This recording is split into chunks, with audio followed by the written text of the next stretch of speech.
the second game, Friday night at the MCG, what we'd love to see, Melbourne versus Sydney in the first qualifying final. These didn't quite get the minor premiership, so it'll be second versus third, and they'll host the Swans at 7:50pm AEST on Friday night. Not one that I think is as easy to split between these two clubs. The Swans on a 7-game winning streak. The D's, you could say their best is the best in the competition, but we haven't exactly seen a lot of it over the past few months.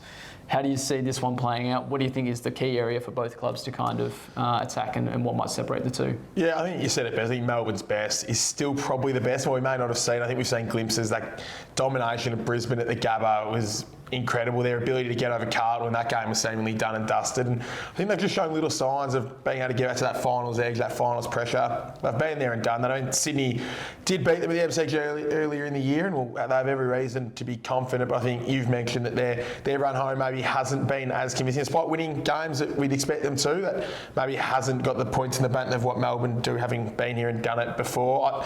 I think the midfield battle is obvious. It's Callum Mills and Clayton Oliver. I think if Sydney are onto it, they get Mills to go to Oliver. I mean, it's a contested game finals. We saw what he did last September. He was unbelievable. Petrarca was good, but I think Oliver's September was just unlike anything we'd seen from an inside midfield in a very long time. So I think that's where the battle's won, pretty much between them two. We know Sydney's defence is going to hold up really well to Melbourne's forward line. We know Melbourne's back line's probably going to hold up really well to Sydney's forward line. So it's about who gets it in there the most and who can give them their forwards the best look. But you've been quite doubtful on Sydney over the last month or so. Can you take us into that and where you think they might fall down here? Yeah, it's a bit of a funny one. Like, you can always say you can only beat who you play, and Sydney have done that to perfection. But I just want to see if they've had the right preparation in the rounds leading up to it. You know, obviously they knocked off the Pies at home in their second last game of the season, and I guess in some of that 7-game run it's mostly filled up with wins over Adelaide, GWS, North Melbourne. You can throw St Kilda maybe into that bunch, just giving off some form. Look, they did beat the Dockers, and that is a huge tick for them, but in that run since the bye, they had a few losses in there, I think, to Port Adelaide and Essendon.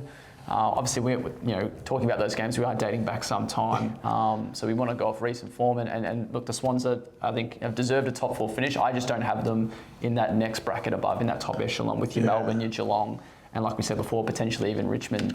Personnel is going to be an interesting one here. Stephen May didn't play the last time these two did when the Swans got up at the G. Logan McDonald had a blinder in that game. I think that was the match he got his Rising Star nomination. And that was fantastic for them. I think Sam Reid also huge in that game. So it'll be interesting to see with Stephen May back in the side for this matchup how that fares in favour of the D's. And then on top of that, they're likely to have Christian Salem back. They don't have too many injury issues at the moment, the D's. I think Salem might come back in, but Jake Bowie, that was the change they had for the Brisbane game. And then on top of that, they might have Tom McDonald, I should say, accessible. You know, he returned through the VFL on the weekend, and that's one they'll have to weigh up. Unlikely he gets named, but very good option to have on standby if the likes of Ben Brown, Bailey Fritsch, or Luke Jackson, some of these guys go down. So he can play at either end. Very, very handy to have, and hopefully he stays fit for all of September. He had a huge finals campaign for them last year, and I'd like to think he's in their best 22, but it might just be another week or two before he comes in, and hopefully no forced outs, and he's just pressing his case for selection.